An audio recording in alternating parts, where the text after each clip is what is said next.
up, everybody? Soren Baker here on the Soren Baker Show on the Digital Soapbox Network and on Unique Access. Thank you for tuning in, for listening, subscribing, download, sharing, all that good stuff. We appreciate it. And as you know, we're bringing you a wide range of guests every week, so all your support helps, and we appreciate it. And thank you very much for all you guys' help every week, helping us get this show bigger and better. And today's guest continues in our tradition of bringing very interesting, insightful, and accomplished people into the show, the Soren Baker Show. And today we're joined by Jay Lyriq, and he has a lot of great history in the game. You know, he's got his own material that's coming out, in the process of coming out now. He's done a lot of work with T-Pain over the years, and very talented writer, singer, artist, and all that. So with no further ado, Jay Lyriq, thanks for coming through the Soren Baker Show, man. Thank you for having me. I appreciate it. Yeah, man. So we got a lot to talk about. You got new music that's out now and coming out. Right. You've also done a lot of work with T-Pain, and that really helped establish you as an entity in the game. Right. But for those that don't know you, let's get into a little bit of your history and growing up and everything. So obviously T-Pain helped put Tallahassee on the map for the rap and the R&B worlds. Absolutely. So for you, now that you've been traveling around a lot and you've had a lot of success, before we get to all that, what makes Tallahassee interesting? You've seen a lot of different cities, you've been in a lot of different places. What's different? What makes Tallahassee different than Orlando or Miami or different places? It's a lot smaller. It's homey. Orlando's bigger, hustle and bustle. You got Disney World, you got all the different things there. Miami, you got the Miami Dolphins, you got all this. Like Tallahassee's a college town.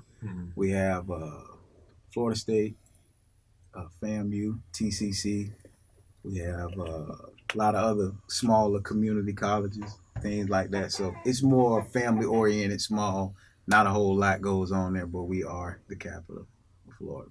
Capital of Florida. The capital of Florida. Don't get it twisted. No. And some of my favorite football players went to Florida State. I got to give a quick shout out. Okay. Who you got? Well, Anquan Bolden, for one. Quan. One of my all-time favorites. Dion, of course. Oh, Prime. Yes, sir. So we'll just leave it at those two as two of my all-time favorites. Shout out to Anquan Bolden and Dion Sanders. No Nation. I'm a big Seminole fan. So. Okay. As you should be, from the home city. Like-minded there. So that being said, when you were coming up, even before you met Pain, as an early teen and as a younger kid, what did you think about the music industry? Like, what was it to you that was intriguing about the music industry?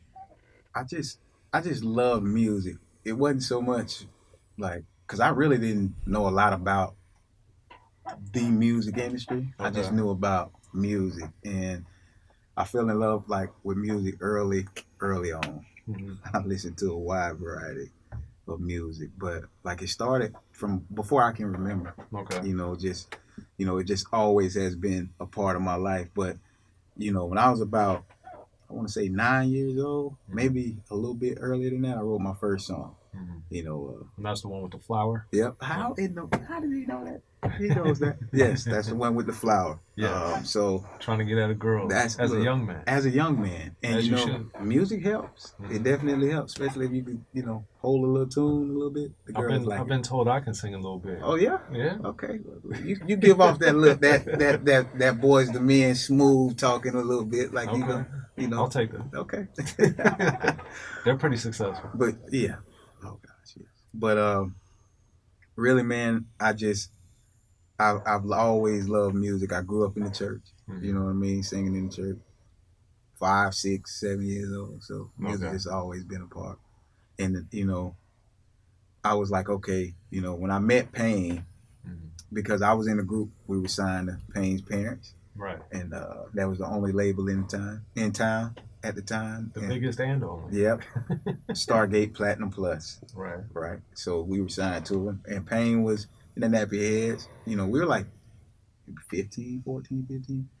And we just wanted to, his production. Pain, a lot of people don't know, well, they probably do now, but Pain could produce. He produced, he mixed, he wrote, he did pretty much everything. But he wanted to kind of get involved with the R&B, and he was like, "Hey man, we're gonna make it with this nappy heads thing. Y'all can make it over here to R&B, and it'll, we can really do it." And then that's when I started thinking like, you know what, we can really, we can do this. And that's when I learned a little more about the music industry and wanted to actually be in it. Like, because before that, we just did it because we loved it. Mm-hmm. And as far as the influences, of course, he's known for the rapper turned singer thing. Right. But for you, did you? It seems like, from what I know, you gravitated more towards soul, R&B, and stuff than more rap. Right. Is that accurate? Yeah, that's accurate because, let me tell you something. I wish I could rap so bad. Okay. I can write raps, but I just, my voice, like it don't really, But I was more of the traditional R&B guy. Payne wanted to rap, and when he wanted to sing, the unique thing about it is he brought over like the kind of rap cadence Okay. with it, and we put the melodies, still kept the harmonies of, what I call barbershop harmonies. Right. We kept them what you hear, how he feels it out real good. But like he was more comfortable doing that, and I was more comfortable in my element, just with the regular R&B Boys to Men type deal. And then even during this era when you guys are coming up, this is at a time in the, I guess this would be the early 2000s, when rap had been so dominant, especially in urban music, for a long time, that R&B, it wasn't obviously eliminated because it's never been eliminated, but it wasn't like what most kids or most people trying to get into music were trying to do. Right. So why did you want to stick with that when people were like, "Man, I'm gonna rap"? Because it kind of reminds me of kind of like what's going on now. It's not really a lot of R&B people who want to, like it's right now it's heavily rap dominated, Right. So, but it was more so for him. He said, I want to sing, I want to make. I feel like I want to do an R&B album. Will you help me? So I told him, I was like, yeah, because for me, it never was a question. I was always going to stick with R&B because that's just what I was with. But, with him coming and wanting to do that, it was like, all right, he was like, well, just show me how to arrange these harmonies, put these harmonies together to go along with what I want to do. And that just made something that everybody loved. Okay. I'd say that's accurate. And then as far as yourself, obviously you like Boys to Men, but then you like Sam Cooke as well. Love Sam Cooke. So these are clearly different eras of artists. What did you like about each one that made you able to like both? Well, Sam, to me, because I know Sam because of my grandmother, right? So, listening to the records, and it's just, I guess, the place where it came from, because those records, to me, a lot of people may not listen to them, but when you listen to them, they give you a feeling. It was just something about, this, what he could do with his voice. It wasn't a lot of runs. It wasn't a lot of anything like that. It was just what he was saying, how he was saying it, and he was his soul. He was professing his love for, whatever it was. You knew he loved it. And with Boys to Men, it was the same thing.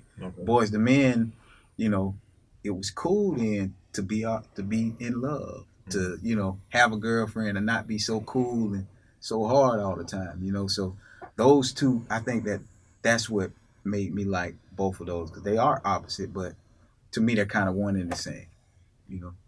So this is a full circle moment that I was going to bring up later, but since you mentioned it, let's address it now, which was a lot of people in the early to mid 2000s weren't singing, and they're not now, or not as many people, or it's not as big of a thing. So why do you think now and then people weren't like, oh, I'm going to be a singer? Because everybody's going and getting these crazy amounts for shows for being rappers. It's easier now to, man, you get one record. Like it's nothing like it was a few years back. You get a song that, takes off on the internet, and then you automatically get $10,000, $15,000. You're a Right. celebrity, So, and then what are they playing in the club? Wherever you go to have a good time, what are they playing? What's dominating radio? We're not talking about top 40, but what's dominating, you know, the airways? What do you hear as soon as you come? When you hear City Girls, Cardi, Megan Thee Stallion, you hear Right. Lil Baby, all these different other artists. So it's like, okay, well, and then it's, well, do I want to be seen as, this R&B guy? Is it cool to do that? You know what I Mm-hmm. mean? And for me, I could be wrong, but I just think, like, as far as with guys, we don't have a lot of guys doing it, because you look at the R&B artists now, like, they like they like rappers. You know what I Mm-hmm. mean? Everything's melody driven. Right. Everything is, even, I was saying earlier, the rap songs now are formulated like R&B records. Right. So I just think it's not cool for like R&B, and rap is dominating, so that's what everybody wants to do. Okay.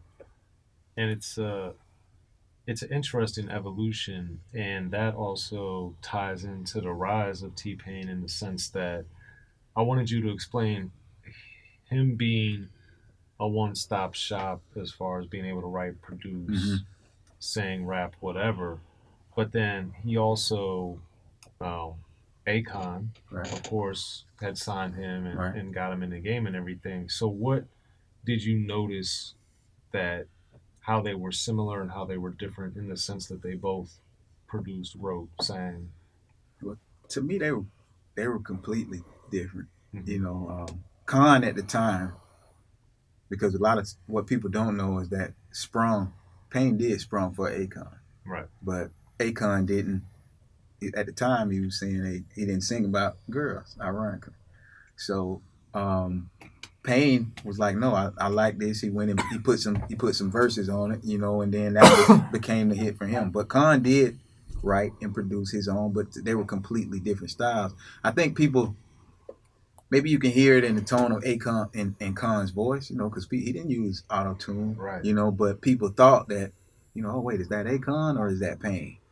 So I think they were similar in the sense that they both did everything, but it was on opposite ends of the spectrum. Like Khan was Khan, he was more focused on the style that he was doing, more what I used to Street. call street trap and die circuit.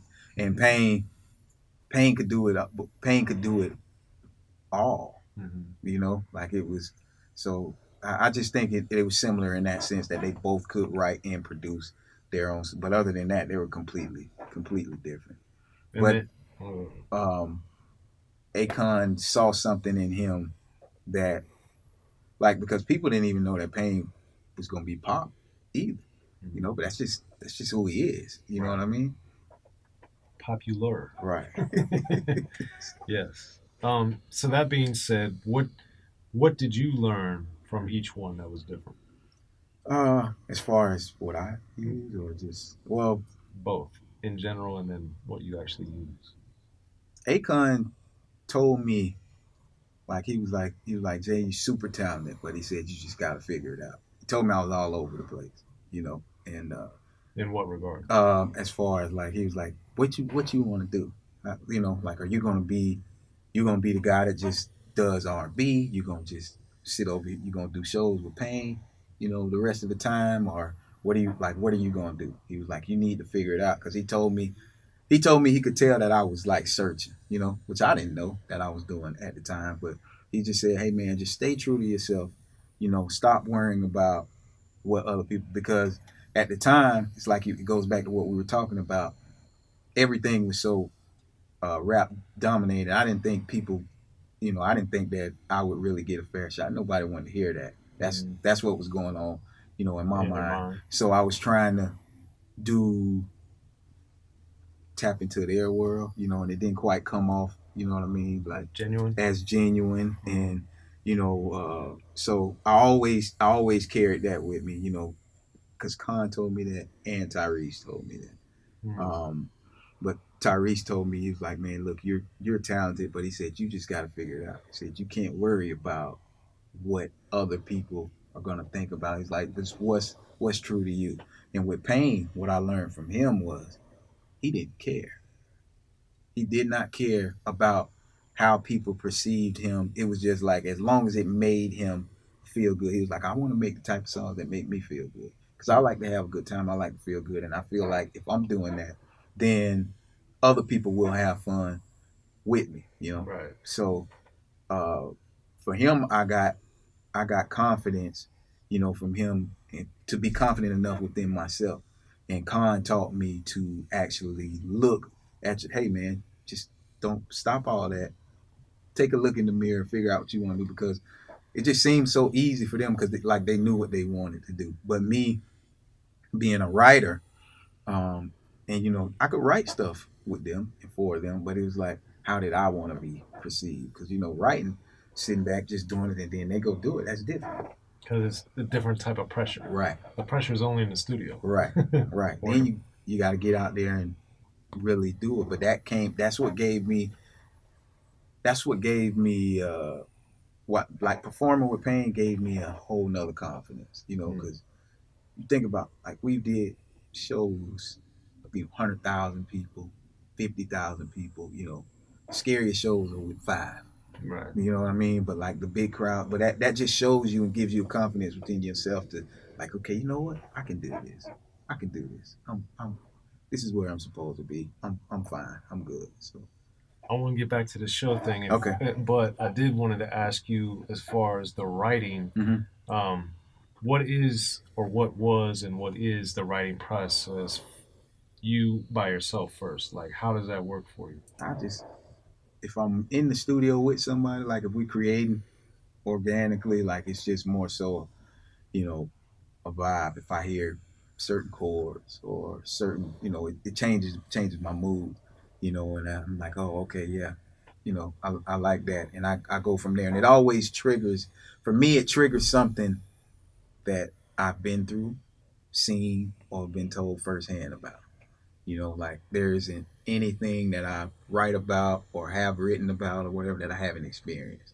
So they're all some way, shape, or form experiences that happened with me or closely in my life. Okay. And then how does that change at all, or how does that change when you're working with somebody else? No, it doesn't really change because okay, say you know they want you going in with a rapper and you know they want to make a song for the club or you know they want to hang out, they want to go to Magic City or they want to do this, they want to do that. That just triggers, you know, we had luckily, you know, I'm in love with a stripper was the biggest song. You know what I mean? So Right. I've been in a mini. Fairly successful. Yeah, I've been in a mini strip club. I've been in a mini like being in that life. Being in the life allows you to be able to see a bunch of different things and experience a bunch of different things. So for me, it's more so I can relate to them. You know what I mean? If they're talking about you know stuff that happened in the in the streets or something like that, like I can relate to it because of where I come from or you know what I've been through. So it's not hard, you know, for me to do that, and it's not hard for pain too because we've just experienced it, we've lived it. He definitely had a lot of songs about the strip club All right, activities. you're right. Look, that epiphany, I don't even know if we were sober one time for that entire album. But Yeah, you can get that from listening to it. It was successful though. yeah, It very, worked. very, very. So with it's always intriguing when people come out and do stuff that is a little different. And since you mentioned I'm in love with a stripper, with that, I always think it's interesting because a song like that one would not be a normal song people would think would be successful. All right. Mainly because most dudes wouldn't want to say that. Right. So why did that work? It was actually the song was about me. He took me he took me to my first strip club. He talked about it in I think it was like USA Today article when the song just I'm sorry when the song went crazy for a little bit, but it was more so a joke. And if anybody knows Pain knows about his sense of humor. Right. You know, so it was more so like because like I ain't understand like, you know, like yo, my homeboy's throwing all this money like, you know, and the song over and you leaving like where you going? You Right. know what I'm saying? Like, nah, you know, so they were really cracking up and laughing at me because of that. You didn't understand the business. Yeah, I was like, man, what you know, like, hey, she was mine. That's a lot of money that's being thrown right there. But I mean, it was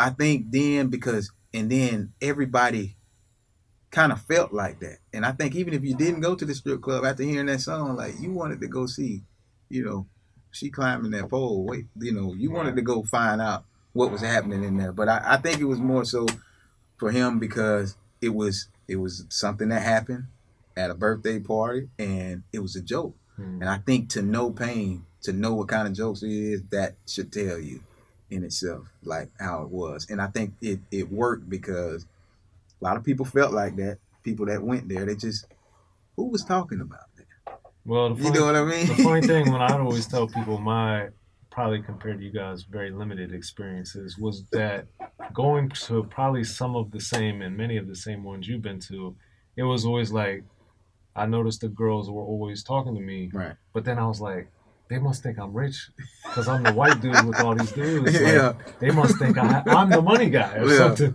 So I was like, man, all the best ones keep calling me. I'm like, I'm not that handsome. Like, what's going on? You know? But then I was like, aha. Or, you know, I'm rolling in with 3-6 Mafia to a strip club. Well, see, or, you know, and they know you. They like, oh, he got the money. Yeah. Yeah, we gonna go over here and talk to him. They couldn't have been more wrong. Yeah, man, you definitely. I can see that happening. Oh yeah, I can. It happened in multiple cities, multiple times.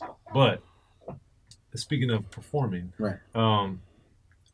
It's also interesting to see the different layers of performances with different types of things. And so, what did you learn from the 5-person performance versus the 100,000? Like, there's such a range and it's such a mix of emotions. Right. But for you, how did that help you evolve or learn as a writer, as an artist, as a performer yourself?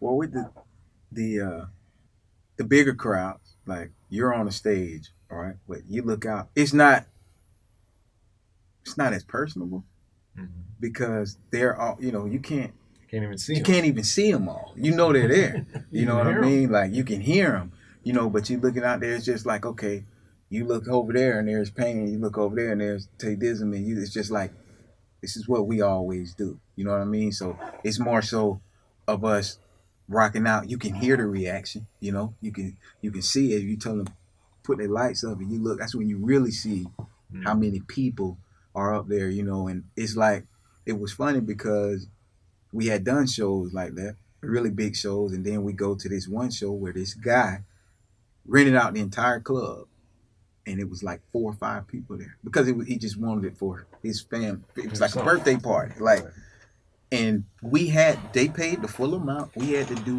a full show, and I mean, I'm telling you, with people just standing there, just staring at you, like, you know, you may see them mouth a word or two, you know what I mean, but they're just there, and it's like, because you feed off energy that you get from the crowd. You know, no, you can't see every one of them, but they're hype. Everybody's hype. That hype hypes you up. So it, you know, it was actually kind of scary. But you know, you just had to learn. You have to learn. What that taught me was, no matter what it is, you know, we had a thing where we say pick our spots, because sometimes you get, you know, like, hey, you performing here. You know what I mean? You interact here, but you performing here. You know, this is where I'm looking at. Look like I'm looking out here, doing this and doing that. So, you know, picking your spots and mainly just coming back to it and just saying, okay, this is what we do. Whether it's one person here, whether it's 100,000 people here, you still have a job you got to do. And it was tough because 5 people, man, it's like in here in this room, you know, like right now you just say, all right, just, you know, let's go at it. You got to do a full show. Like y'all, it's going to be different emotions, reactions coming from everywhere. So, it teaches you that no matter what, you have a job that you have to do, and you got to push through it regardless of what's going on. What we were going to do as opposed to the other way around. And it's like that for me too. Okay. Gotcha. And then with the interesting thing too in that era, Once Pain especially really blew up and was, just dominating really pop music period. Mm. Um, the, I'm always intrigued because I don't think people, because he may not have gone on that many actual tours, Right. but I know that you guys did a lot of performances, like a Yes. lot of like one-offs Yes. and a lot of private shows, or a Yes. lot of like, oh, we're gonna go to Du- Mogadishu, or Dubai, like yeah, they just bring you over there for like one of their kids' parties. right, Like we did a lot of like I think after the because the first like real I think people only really know Pain for like really two the I Am Music tour mm-hmm. and then the Chris Brown tour. That was the first tour that both of them were on. But other than outside of that, it was a lot of spot dates, like you Right. said. People call because they just want you know. But we did, man. How many shows in a month? Like you would have thought we were On the tour. on a tour every because we didn't have any time. And then at that time, with him being on all those records, we never stopped working. Never. Always gone doing the show. Always. So it wasn't really like, we were on this particular tour, but we did a lot of drop ins too. Drop in dates. It was sometimes people would be on tour and they would bring us in to do the show, you know what I mean, that day, and then we would go on and do another one. Hmm. Yeah. That's crazy. With with that, I'm trying to get a sense too of how does you know, for you in particular, Mm. you're trying to get in the game, then you're in the game, and now you have this super erratic schedule. How do you maintain artistically trying to? Everybody knows it's always about the next hit. Right. This song is good, but what else you got coming? So how do you balance, or how did you navigate or find yourself dealing with this erratic, crazy schedule that changes every day versus still trying to write, still trying to perform, still trying to do that? Well, I'll tell you, at first it was hard. It was hard because we didn't have the like the first early tours. We didn't have the money and stuff to really like it was after that. And I say that to say the tours we went on after like the first album, Mm-hmm. we had a studio on the bus. Mm-hmm. So what would happen then is like anytime, when we be driving, well, of course we couldn't record while driving, but You can production, do pre-production. we can do all the pre-production, get Right. everything. So that was sweet because you do have where you still have those creative moments, or you hear something and you want to do this, so you want to do this or that. So we stayed with because I'll say for me it was just always like I wake up. I was always one to get up early, and Good for you. I'll constantly have, I would either have beats or I would write on air, and then when Fahim would get T-Pain to get up, it was hey man, this is what I'm thinking. Like I got this, that, third. He'd be like, okay, come on. Then he'll go in there and do it, or he'll wake up with because he's weird now. When he works best early hours, like he might not get started at 12 a.m. But he's gonna put out 3-4 songs before he lays it down. You know what I mean? So for me, it was more so making sure that I had beats or different things from other people to bring, or having Payne do that pre-production, and then we could just record. Because once we stopped, we could record. So a lot of different records got done when we had the studio on the back of the bus. But before that, it was hard because I remember instances like, man, man, I need to go to the studio. I need to do this. I need to do that, and couldn't. So it was frustrating, but you just try to find windows. Okay, well, we got a couple days here. We're gonna get here 2 days early, set up studio somewhere where we can go try to bang out a few things and then come back from there. But you really are at the mercy of the tour, or the tour you're on until you can get to that next thing. And then now, in 2019, with technology being so different, how it's not even it's not an a issue. question. No, because right now I could pull up a beat pad on my phone and get ready. All right, and you can pretty much record anywhere. Everybody recording in the hotel rooms, and it's not like Payne was one of the first ones had a little studio in the box. Where he took in to his hotel room and full fledged, little studio, all in there. But now that's not an issue now because you can record, you can do anything right now, from anywhere. Go in your hotel room, like I said, and just So get with it. where do you find, or where do you believe now that you write your best? Uh, at home, um, because for me it's a matter of being comfortable. And You what know, makes you comfortable? just home. I just being in my little room where I go and write. I got this. It's like a little sunroom. It's nothing extravagant about it. Laptop, speakers, and I get the records and I just turn it up. I turn the records up loud as I can hear them. And I just sit there. I just see how it makes me feel. But if I'm comfortable and I'm relaxed, I know that what I'm gonna get. And I'm a melody guy, so I'll just sit there and I'll have everything going, and then I grab my phone, my voice memo, and I just go to record melodies, melodies, melodies, melodies. And then when I get one that stick, one that I like, then that's when I go in and I add my lyrics, I'll add my words to it, and then I'll either live with it or not. And what gets me is like, okay, I'll record something because what's different between me and Payne records his hooks first. I do verses first Okay, because I do verses so I know where I'm going. gotcha. And it's just easier for me to do it that way. We work different, but it's easier for me to create the verse, which I don't know what I'm going to talk about. It's just all about how it makes me feel. I create the verse, and then the chorus is easy. And then you just follow the same pattern that you have for the verse going into the second verse. So, but So is pre the song Sprung, is that the same way that you no, approach things back then? no, we sprung. No, but I'm saying before that Oh song yeah. came out. Well, I This used is to your write on. process the whole time. Yeah, I used to do that, but I used to write on air, like before, like, and I always thought a lot of let's see, before the sprung era, I never wrote to music. Payne created music around what I Okay. did. It was always a cappella because it goes back to, like I was saying, like the church that I came up in. We didn't have no instrument, weren't allowed, strict Church of Christ, just your voice. Hmm. So everything was harmonized. Wow.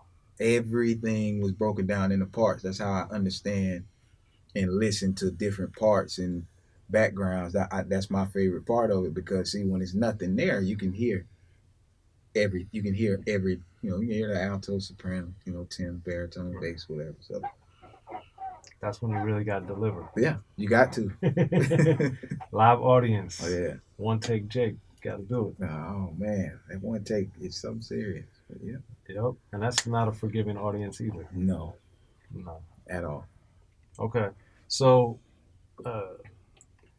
as progressed and have had a lot of success up and down as, one of the bigger ones, if not the biggest one that you Yep. were intimately involved in.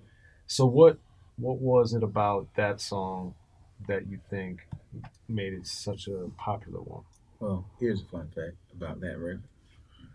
That record, that beat was in the trash. It was in the trash folder. Wow. Right. And I don't think anybody knows. Well, except the people who were there. It was Payne had a how can I say this? It was a down couple of little downtime. Okay. Think like the worst cowgirl was like the last semi, something that he had. We reconnected, and we got a house. The label paid for us to get a beach house in Panama City, Okay. and we brought the studio down. Panhandle. Yeah, we brought the studio down there for everybody to just to change it up. Mind you, I hadn't spoken to him in a while. I hadn't talked to him. This management at the time set that up. So I go down there with my cousin and my girl at the time, my wife now. Hey, babe. Congratulations. Thank you.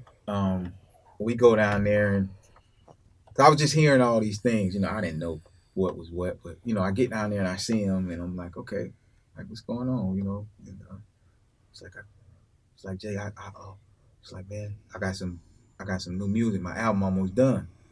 I'm like, okay. I was like, let me hear it. So he played it to me, and I'm like, when I noticed the production, I was like, you didn't produce this. He was like, oh no, I didn't produce it. Then I was listening to the songs, and I was just like, yeah, you know, nah, like nah. It just say for me, it's a no. And he was like, I was like, well, okay, let's do this. I said, well, I'm down here. We gonna bang some records out. I said, uh, what beats what do you have? He was like, man, there's a bunch of stuff on the computer. Javier's engineer was there. He was like, just go through the stuff with Javier. Just go through the things. And then he was like, I'm going upstairs. And he was like, I'll be back. So I went through the beats and all this, and then there was some beats in the trash folder too, because I didn't like any of the beats that was. So long story short, and those were all ones that other people had done. Yeah, beats that other people had done. Okay. So we go through here, and then there's it's a mustard folder, and I'm like, why is all the mustard folder? Why is all the mustard songs over here? So I go and I click on it. The first one I was like, okay. The second one was like, all right. Then the third one was up down, and I was like, that's it. Just because of the bound, okay, and then knowing where music was right then and who was dominating was Mustard. So, and it had a little, bounce to it. You know what I mean? So I was like, yo, Javi, pull that up. We gonna start with that. And when Payne came back down, I already had the, I ain't even know it, and they got another stage. And I was like, I said, what you think about that? He was like, yeah. He was like, all right, let's speed it up just a hair. Like, let's speed it up just a hair. So we sped it up just a little bit. I had the hook done and part of the verse done. And when he came and he was like, okay, all right, I go. He was like, hey, I'm on. Yeah, okay, thicker than a snicker. That's all Payne. You know what I mean? Like it just became like a switch came on. We had this foundation, we had this, and I mean, we literally up down was done in, man, I don't know, 20 minutes, maybe, if that. You know what I mean? Now he did some little stuff with the production after added a little synth sound and onto the end of the beat, but he actually didn't like it. Like, okay, Jay Grand flew down, like they sent Jay Grand the song. That was his A&R artist. Yeah. And he flew down the next day and he was like, that's when I knew. He was like, yo, Payne, we've been trying to get a record for 2 years. 2 years. He was like, and this is it. He said, whatever you're doing, whatever you got going on, this is what you need to, we need to keep this going. This is going to be the first thing. He was taking it back for me, then this, that, and third. And the rest was history. I mean, Payne kind of fought it for a little while because he didn't think that was going to be the song that kind of brought him back. But because he didn't, at that time, he wasn't listening to, like I asked him, I said, do you really know what's going on? He wasn't listening to no other artists. He wasn't listening to what, sometimes, creative people, and that's not a bad thing, you know what I mean? Because for people who don't want to be influenced about what's going on. World. But see, what I told him was, I was like, look, with that beat, and with the other stuff, if you're not producing, we can just make it yours, just put your spin on it, and I mean, that's how that happened. That's how that went down. But it was it almost did happen. Well, it's interesting because for an artist who was so big in the clubs to then, I would imagine, still at least at times be going out to not really understand it, or was he just at the house all the time? But see, you got to think, like, it was like after we came off the road, like 2 years, maybe, like time had passed. So Payne and I hadn't been talking as much, hadn't been, like stuff had changed. So when I got, like, I really didn't know how bad it was, and I didn't find out that they had been trying to get a record for like 2 years until Jay Grand said that. Like I didn't know what the situation was, but I just think he cut himself off for whatever reason. But the good thing is, it brought him back. Okay. You know, got him back moving in the right direction, and the rest is history. There it is. Yeah. And now Jay Lyric's got his own stuff that's percolating and getting ready to take it off. And you know, the Cupid remake thing I thought was intriguing. So why keep the chorus and change the verses? Because for a record like that, the hook for me was what made the record the record. You know what I mean? Like for me, the hook, I just felt like we need to leave it alone. We need to just stick to whatever that I can change. I can change up. It's like I was saying about fusing things together. I can go and I can change these verses and I can chop them up, put some 2019 in it. But I just felt like the hook needed to be the same because I don't know. I just didn't want to change it. Mm-hmm. I was like, no, you can't change it. And it was actually uh, RD produced it, the remake. So we were actually done with whatever we were gonna do, and it was just like, hey man, what else can we do right now? And I thought about that. I think it was Chris Brown or something. He had redid that Shanice, the Your Smile record, I believe it was, and I was like, oh, RD, can you flip that 112? He was like, all right. So he went over there and flipped it, and when he got done, I was like, okay, we're gonna do it. Boom, boom, and it was just it wasn't even going. I don't. We weren't gonna even do nothing really with it. I sent it to Keith, and he was like, "Wait a minute, I think we may have some." He sent it out to a few other people, so it just kind of grew on his own. But to get back to your original question, I just didn't want to touch that chorus because I just felt like it still needed to be there. I just felt that strong about it. So as a writer and as an artist yourself, Mm-hmm. what is it that when you hear something that someone else does, especially in the R&B world, Mm-hmm. what makes you feel that something is right? Like, what is it about the chorus? Like, how it's delivered, the lyrics, Yes. everything. Like, Right. what is it? What appeals to For you? that, it was the delivery, it was what it was saying, even tied in to how what I flipped. Mm-hmm. It fit perfect. And then I feel like some records when you remake them, right? Like, and we were talking about this earlier. Like, uh, I love Khaled. Shout out to Khaled and everything he did. But that remake that that they did, all I keep hearing is Outkast on it. You know what I mean? Like, no matter how much, and it's a dope record, but no matter how much you hear that record, that's what you're gonna hear. Right. Like, and for me with that, it was just like there's nothing else that I could put here that would, that well I could have, but it wouldn't have. I felt like for me it would take it away. So I was like, man, let me keep it like this, and salute to them while bringing the new into it. So that was just my mindset on doing it. And sometimes, man, like with records like that, with timeless, like I feel like that's a timeless record, But it was just for me. It's just like, okay, well, let's just make sure we give them their credit because I feel like that essence of music is lost. That's Yeah, a just lot of me, people man. don't talk about 112. Yeah, not even You just, already know. not even just that, not even just 112, but like other records. And then when they hear, it, they be like, man, that record was crazy. That Right. Boy, that they don't do that no more. What about what I'm saying? Then all these emotions and stuff come back because I guarantee you, a lot of people wasn't really, you weren't just like, okay, well, let me just go listen to 112. You know what I mean? Like, let me just go turn this on right now. Like, it wasn't. So I thought that was my way of, you know, saluting them. And, like I said, I didn't know nothing was going to come of it, but it just felt right. And what do people tell you they like about what you did with it? They love the fact that one person pulled all that off.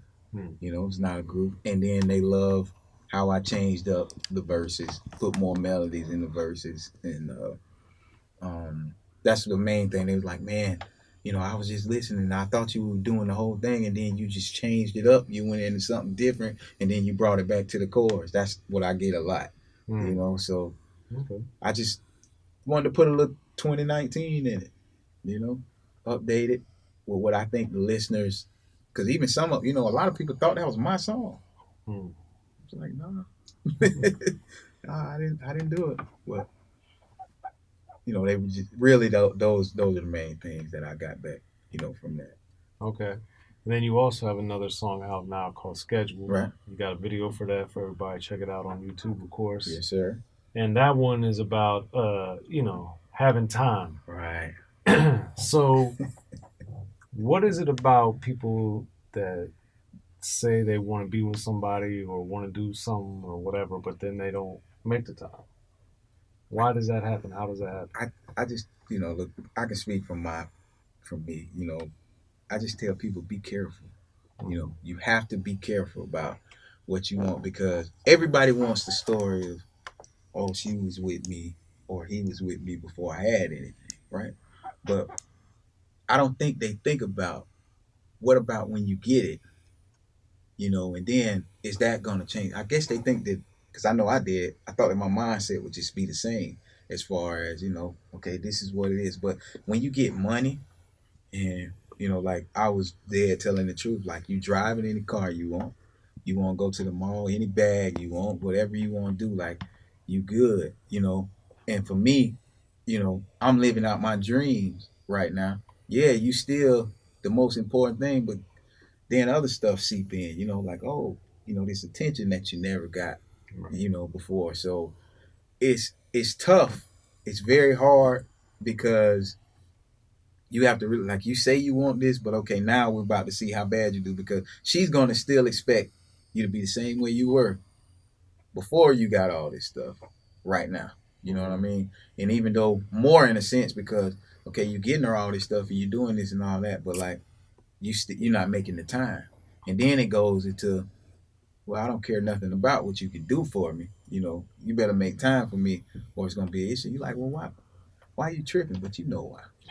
You know why they tripping. You You know what I already mean? know. You already know. So Back to 112. so you got to be careful, because man, that it got me, and then even now, and with my wife now, she's just like, I don't care. You better make time. I understand what you got going on and what you have to do, but I think people just see, oh man, I'm gonna have these cars. I got this money. I can do this. Oh, she's straight over there. Oh, hey, what's up over here? You know what I mean? So you just have to really be sure and have somebody with you who understands what you do, and involve them.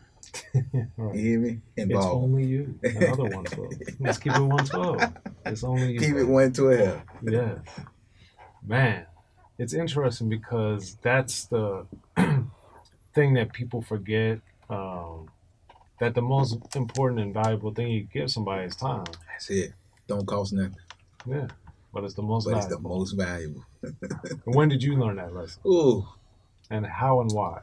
ooh.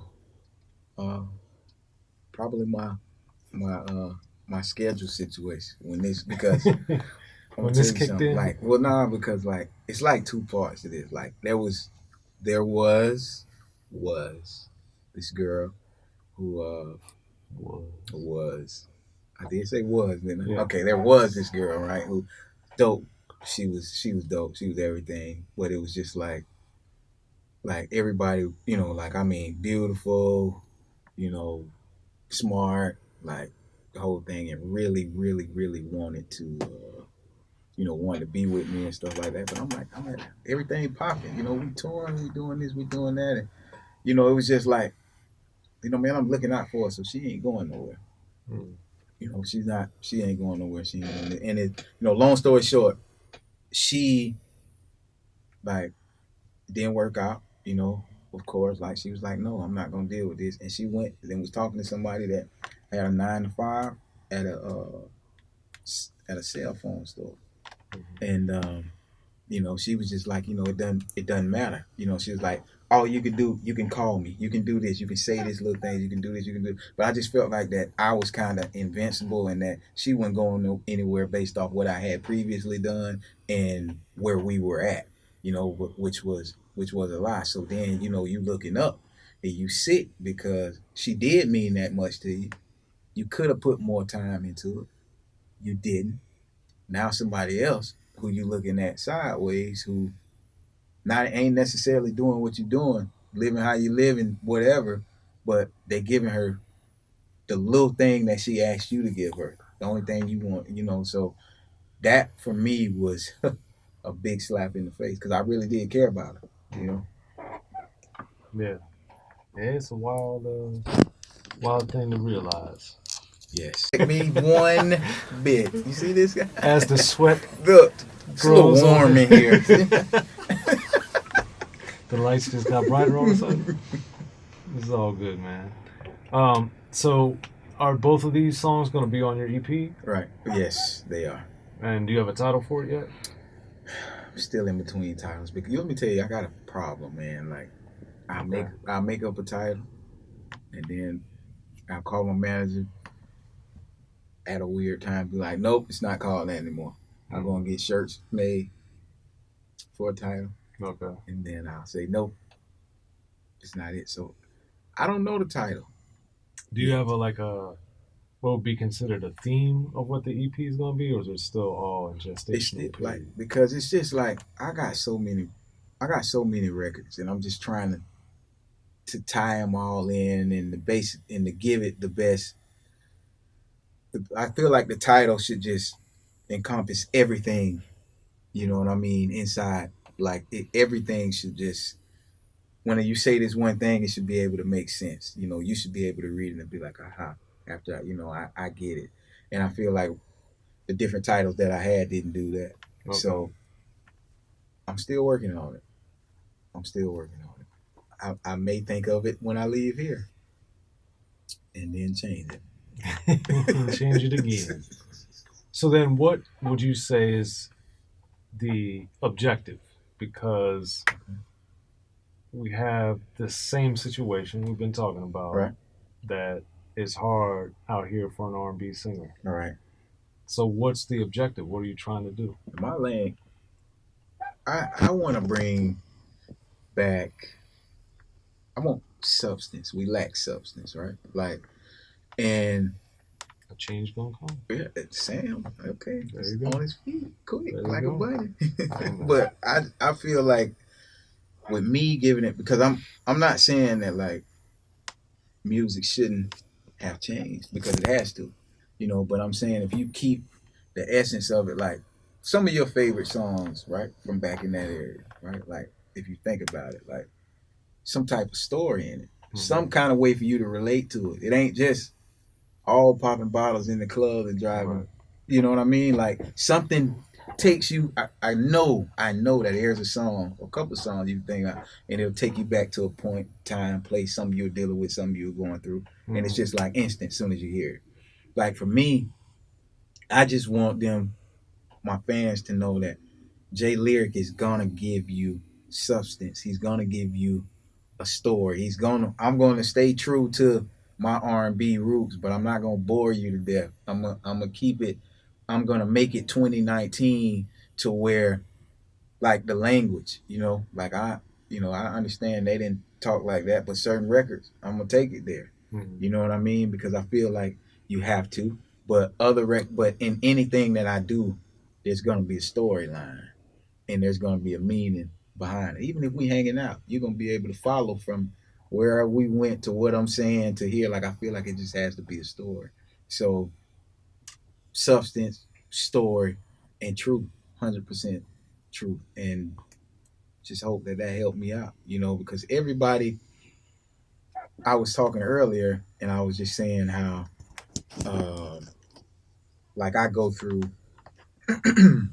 comments. I'm a comment reader. Okay. Right. So I go through comments on major platforms. I go to YouTube, look up records. Look up records from then, look up records from before then, look up records to now, and look at what people are saying. Man, we who's still listening to this in 2019? We don't have music like this anymore. There ain't, nobody's in, and I just think that like even if it doesn't work out, I want to be the one like, okay, you know what? I stayed true to what I believe in and what I feel like is lacking, and I went in and I went in there and tried to knock it out the best way that I could. So I just want them to know that you're gonna get truth from me. You're gonna get substance. You're gonna get honesty, and everything ain't perfect. You know what I mean? So I'm gonna give it to you raw, like how I am. You know what I mean? So And I think too, the with R&B, the handful of people that are still there's a out. handful. I didn't even know it was a handful. Well, hand is there's only five. I thought it was There's like only a five. try. Yeah, Maybe. I'm being generous. Yeah. Okay. But that being said, I think that people lose sight of, and this affects rap as well. Um, to things you were saying is like the story aspect of it, Mm. because granted, Payne had a lot of success with this about being in the club and all that, but even his, a lot of them were stories. Right.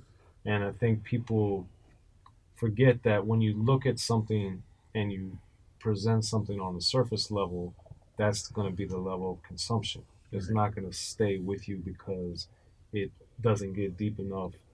Whether it's a positive story, a negative story, a funny story, an angry story, a sad story, a exciting story, whatever.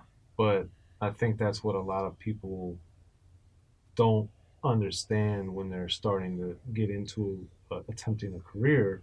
And that's why I think it's accelerated now. But even with the artists that we have that are the successful that can get that 10,000 for a show after 3 months of being out there, that's, I think, in part, and it's a big part of why they don't last, because there's Right.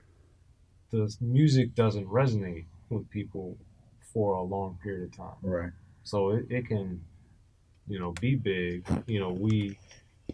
We would call them one hit wonders back in the day, but Right. it's a different phenomenon, I think, in the sense that they're not able to sustain stuff because their songs don't mean things to people because the songs don't mean anything anyway. Right. It's just like it's hot for a season. Whatever's going on at this time, okay, this type of record right here, we can go and put this record out in 3 months. And then guess what?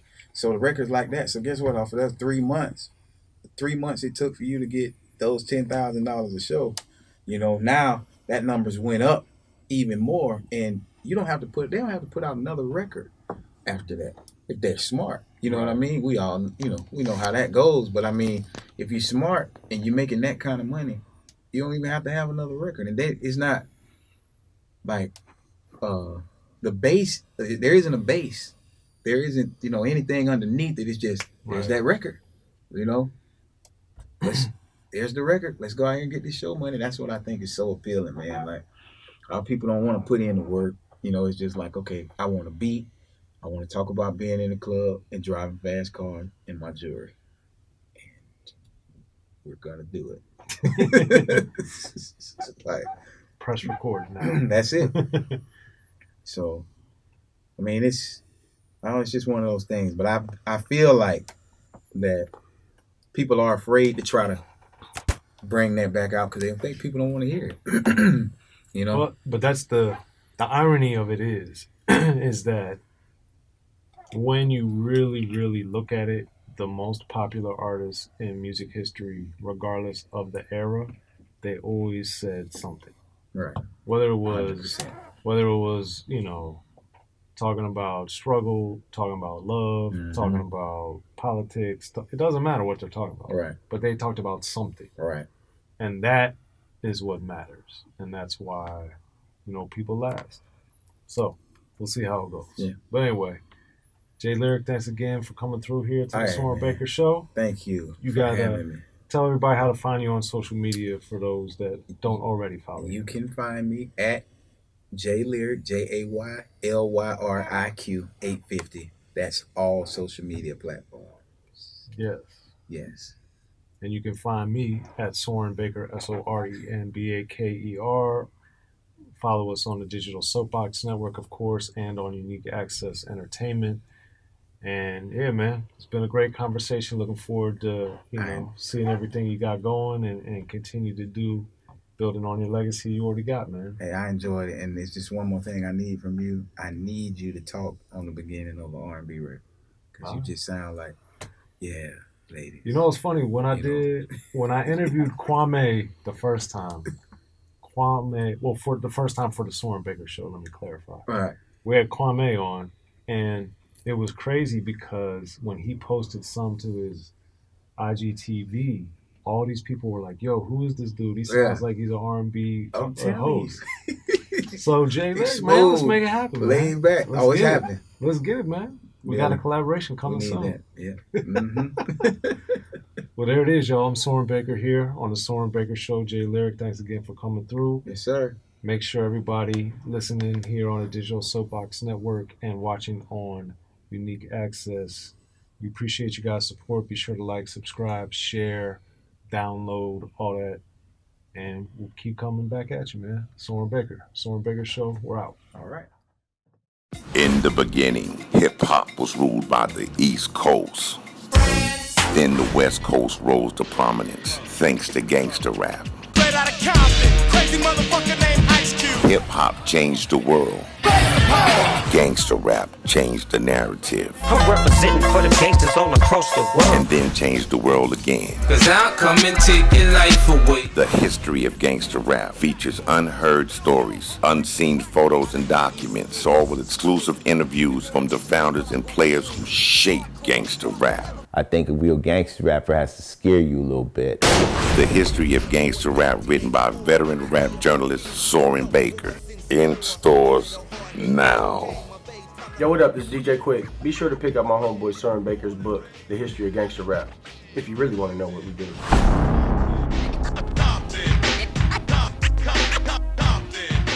Be sure to check out The History of Gangster Rap by Soren Baker. He's official. History of Gangster Rap features exclusive interviews with Ice-T, Snoop Dogg, MC Ren, the D.O.C, and dozens of others. The History of Gangster Rap, a definitive look at how Los Angeles changed rap forever. In Los Angeles, the streets definitely set the tone of the hip-hop music. At 19, I got a $50,000 car. My whole angle always was, I'll be street, but I will always tell you the horrors that go along with this life. There will be penalties and casualties for just wearing the wrong color in somebody's neighborhood. And once gangster rap made it from the streets to the TV, the genre exploded.